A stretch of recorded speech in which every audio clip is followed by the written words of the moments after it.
مسلم ملک وہ ہوتا ہے کہ جس کے آئین میں صرف اسلام کا نام لکھا ہو، پریکٹیکلی ایک بجلی کا میٹر لگانے کے لیے بھی اسے ڈیمانڈ نوٹس سے 10 گنا بڑی رشوت دینی پڑے، وہ اسلامی ملک ہے۔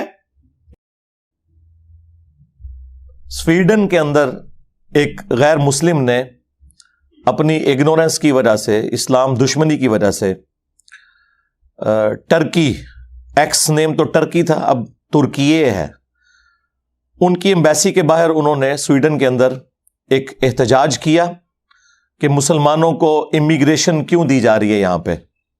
ظاہر ہے مسلمانوں کی آبادی وہاں پہ بڑھ رہی ہے، اس کی وجہ سے وہ اپنے آپ کو سیکیور فیل نہیں کر رہے۔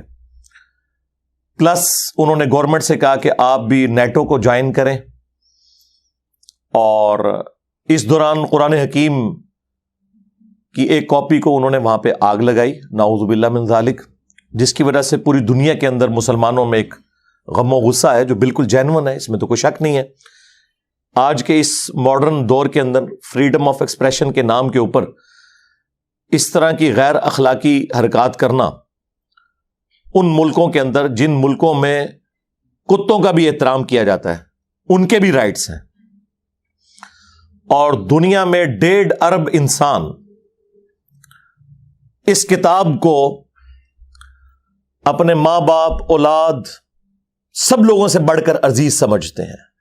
یہ اس پلانٹ ارتھ پہ اللہ اور اس کے رسول کی آخری نشانی ہے، عز و جل و صلی اللہ علیہ وآلہ وسلم، تو اس کی عزت اور احترام ہمارے ایمان کا تقاضا ہے۔ اسی وجہ سے آپ دیکھ رہے ہیں کہ مین میڈیا کے اوپر بھی یہ چیز کافی ہائی لائٹ ہوئی، اور دنیا میں وہ کنٹریز جو کہ عموماً سمجھے جاتے ہیں کہ یہ یورپ اور امریکہ کے انفلوئنس میں ہیں، انہوں نے بھی اس واقعے کے اوپر سخت احتجاج کیا، جس میں ٹاپ آف دا لسٹ سعودی عرب ہے، UAE ہے، ایران ہے، اور خود ترکیے، اس میں بھی ان کے ملک کے اندر کافی بڑا احتجاج ہوا سویڈن کی ایمبیسی کے سامنے۔ اور الحمدللہ یہ مسلمانوں کی تربیت ہے کہ مسلمانوں نے اس کے ریونج میں بائبل کو آگ نہیں لگائی۔ ویسے تو وہ کرسچن بھی نہیں ہوگا، یہ زیادہ تر تو سیکولر اور ایتھیسٹ لوگ ہیں، ان کا کوئی دین مذہب ہی نہیں۔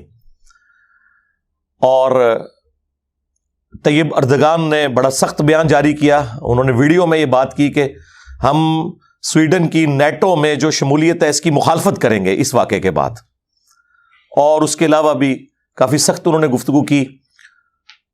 اور انہی دنوں میں ان کا جو ڈیفنس منسٹر تھا، ڈیفنس سیکٹری، اس کا کوئی دورہ بھی تھا ٹرکی کا، ترکیے کا، جو کینسل کر دیا گیا، اسی وجہ سے کہ انہوں نے یہ بے حرمتی والا کام کیا۔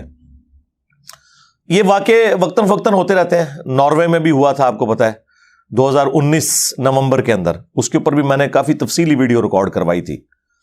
اس کے علاوہ بھی گستاخانہ فلمز اور کارٹونز کے حوالے سے بھی میرا کاؤنٹر نیریٹو آلریڈی ریکارڈڈ ہے، بار بار یہ گفتگو کرتے ہوئے بھی بعض اوقات ایک تکلیف سے گزرنا پڑتا ہے، لیکن چونکہ اب یہ ایک موقع ہے کہ ہم امت کو اس حوالے سے تھوڑی گائیڈ لائنز دیں کہ انہوں نے کرنا کیا ہے۔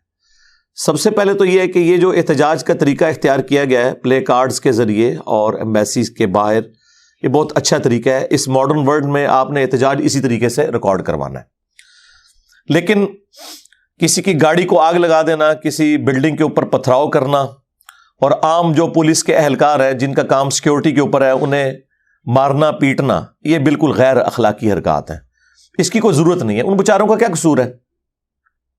وہ تو اپنی ایک ڈیوٹی پوری کر رہے ہیں، ظاہر ہے وہ گورنمنٹ کی غلط پالیسی ہے، اور دیکھیں بعد میں سویڈن کو احساس بھی ہوا ہے اور انہوں نے خود بھی مذمت کر دی۔ ایک طرف انہوں نے اجازت دی بھی، دوسری طرف مذمتی بیان بھی جاری کر دیا، تو انہیں احساس ہو گیا کہ یہ کام یعنی ایک لمٹ کو کراس کر گیا۔ بہرحال ایسے سارے مواقع کے اوپر کوئی ایسی ایکٹیویٹی پرفارم نہیں کرنی چاہیے جس کی وجہ سے ان کے اصل مقاصد پورے ہو جائیں۔ اصلی جو ان کا مقصد ہے وہ ہے مسلمانوں کی امیگریشن کے حقوق وہاں سے ختم کرنا۔ اس کے بعد وہ یہ چاہتے ہیں کہ چونکہ مسلمان وہاں پہ آتے ہیں اور ان کے ساتھ غیر مسلموں کا انٹریکشن ہوتا ہے، اس کی وجہ سے اسلام لوگ قبول بھی کرتے ہیں مسلمانوں کے اخلاق سے، اور قرآن کی طاقت کی وجہ سے جب انگریزی میں وہ ترجمہ پڑھتے ہیں، یہ ان کو ایک بڑا ایشو ہے، اور وہ یہ سمجھتے ہیں کہ کچھ عرصے بعد مسلمانوں کی تعداد یہاں پہ زیادہ ہو جائے گی، ٹرو ڈیموکریٹک ویلیوز کی وجہ سے کل کو مسلمانوں کی حکومت بھی آ سکتی ہے۔ اور میں نے کئی دفعہ عرض کیا ہے کہ اسلام is the only practising religion on the face of earth. اس پلانٹ ارتھ پہ اگر کوئی پریکٹسنگ ریلیجن ہے نا، وہ صرف اسلام ہے۔ باقی مذہب بھی چل رہے ہیں، سکھ بھی بڑے اسٹرانچ ہیں اپنے عقائد کے اندر، یہودی بھی بڑے اسٹرانچ ہیں، لیکن اتنے بڑے پیمانے کے اوپر پریکٹسنگ ریلیجن جس کے ماننے والے 1.5 ارب کے قریب 1.5 بلین لوگ ہوں، آج بھی اسی طریقے سے 5 وقت نماز پڑھی جاتی ہو پوری دنیا کے اندر، اور آج بھی وہ انٹرنیشنل گیدرنگ حج کی ہوتی ہو، آج بھی سارے مسلمان ایک ہی طرف رخ کر کے نماز پڑھتے ہوں۔ اب اتنے بڑے لیول کے اوپر اور کسی بھی مذہب کے فالوورز نہیں ہیں، اور نہ اتنی سختی سے کاربند، اپنی تمام کمزوریوں کے باوجود۔ تو کوئی ایسی ایکٹیویٹی پرفارم نہیں ہونی چاہیے کہ وہاں پہ رہنے والے جو کاروباری لوگ ہیں، جنہیں وہاں پر کمائی کا ایک اچھا ذریعہ میسر ہے، وہاں پہ تو آپ کو پتہ ہے رول آف لا ہے، باہر کے لوگوں کو بھی وہ پورے مواقع دیتے ہیں۔ نہ صرف وہاں رہنے والے مسلمان اس پورے سسٹم کے بینیفیشری ہیں، یہاں کے رہنے والے مسلمان بھی بینیفیشری ہیں ان کے ریمیٹنس کے اوپر، وہاں سے جو ڈالرز آتے ہیں، پاؤنڈز آتے ہیں۔ یہ علیحدہ بات ہے کہ یہاں مولوی بیٹھ کے کہتا ہے کہ غیر مسلم ملکوں میں جانا، وہاں کی سکونت اختیار کرنا یہ حرام ہے، لیکن اس مولوی سے پوچھیں کہ تیری مسجد اور مدرسے کے جو چندے ہیں ان میں جو ڈالرز آ رہے ہیں ان کو بھی کبھی حرام ڈکلیئر کیا اور لینے سے انکار کیا ہے؟ تو اللہ کے فضل سے کبھی نہیں کیا۔ اور تیرے ہاتھ میں جو 76 موبائل ہے، وہ بڑے والا اسمارٹ فون جو اکثر تمہارے چاہنے والوں نے تمہیں گفٹ کیے ہوتے ہیں، کبھی ان سے بھی انکار کیا ہے؟ نہیں کیا۔ تو وہ جذباتی رویے ہیں۔ اور پھر اس سے بڑھ کر کے مسلم ملک کون سا ہے کہ جہاں لوگ ہجرت کر جائیں؟ یعنی ہمارا ملک پاکستان، اے میرے عزیز ہم وطنوں، ہر معاملے میں آپ کو ٹیڑھے طریقے سے رشوت کے ذریعے چلنا پڑے، جہاں کی عدلیہ 20 سال تک انصاف نہ دے سکے، قیدیوں کے مرنے کے بعد یہ پتا چلے کہ وہ بے گناہ تھے۔ وہ اسلامی ملک ہیں، یعنی کہ پاکستان، یا وہ اسلامی ملک ہیں کہ جہاں پہ فریڈم آف ایکسپریشن ہے اور وہاں پہ تمام مذاہب کے لوگ آزادی کے ساتھ امن کی زندگی گزار رہے ہیں۔ حتیٰ کہ جو سو کالڈ اسلامک ملک ہیں، پاکستان، سعودیہ، ایران، وہاں پہ بھی جو دینی طبقہ ہے مسلمانوں کے، انہوں نے بھی اگر پناہ لینی ہوتی ہے تو یورپ اور امریکہ میں جاتے ہیں۔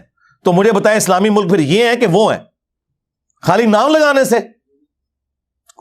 بات کیا کریں جی۔ غیر مسلم ملکوں میں ہمیں تو غیر مسلم ملک وہی نظر آ رہے ہیں کہ جہاں صرف نام اسلام والا ہے، کام سارے غیر مسلموں والے ہیں۔ اور اصل میں مسلم ملک وہ ہیں کہ جن کا نام غیر مسلموں والا ہے، کام میجورٹی اسلام والے ہیں۔ جس دین میں عدل نہ ہو، قرآن میں اللہ تعالیٰ نے جگہ جگہ یہ چیز نازل فرمائی ہے کہ اللہ تعالیٰ نے کتابیں اور انبیاء ایک مقصد کے لیے بھیجے ہیں کہ دنیا کو عدل و انصاف سے بھرنا ہے۔ عدل کے اندر ہی ہر چیز آ جاتی ہے، حقوق اللہ بھی، حقوق العباد بھی۔ یہ بھی عدل کا تقاضا ہے نا کہ اللہ کا حق آپ کسی اور کو نہ دیں۔ توحید عدل ہے نا، ماں باپ کے حقوق عدل ہے، بیوی بچوں کے ساتھ اس نے سلوک کرنا عدل ہے، کسی کو دھوکہ نہ دینا یہ عدل ہے۔ اور عدل و انصاف کا حالیہ آپ کے سامنے ہے اس ملک کے اندر۔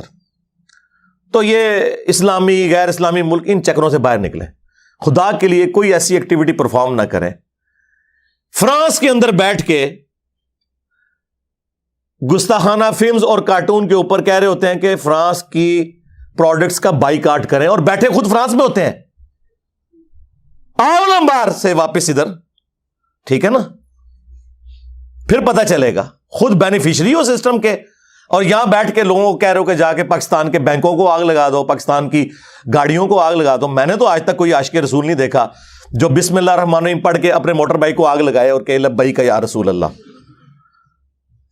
لوگوں کی گاڑیاں، لوگوں کے موٹر سائیکل، لوگوں کی املاک، یہ کون سی اسلام کی خدمت ہو رہی ہے؟ اور یہی وہ چاہتے ہیں کہ آپ یہی کچھ کریں. اور میرا خیال ہے جو ان کے مقاصد ہیں وہ مسلمان بڑے اچھے طریقے سے پورے کر رہے ہیں. اپنا حال یہ ہے کہ میلاد کے جلوس کے اندر ہزاروں بندہ ہوتا ہے اور جیسے ہی ظہر کی نماز کا وقت ہوتا ہے 99% لوگ اپنے گھروں کو لنگر اور نیاز لے کے چلے جاتے ہیں. مسجد میں 1% لوگ بھی مشکل سے جاتے ہیں. اور تھوڑی دیر پہلے لگ رہا ہوتا ہے کہ اس وقت دنیا میں اگر سب سے بڑے عاشقان رسول ہیں تو وہ اس مجمع کے اندر موجود ہیں. دوسری طرف 10 محرم کے جلوس کے اندر لگ رہا ہوتا ہے کہ آج اگر کوئی بھی یزید سامنے آئے گا وہ بچے گا نہیں, کیونکہ یہ عاشقان حسین نکلے ہوئے ہیں. اور جیسے ہی ظہر اور عصر کی نماز کا وقت ہوتا ہے اور وہ ان جلوسوں کے دوران ظہرین کی نماز پڑھاتے ہیں نا, تو 99% لوگ سائڈ پہ ہو جاتے ہیں. ساڑھے کپڑے پلید نے, پلید دو کپڑے پلید نے, مسلمان اور کپڑے پلید.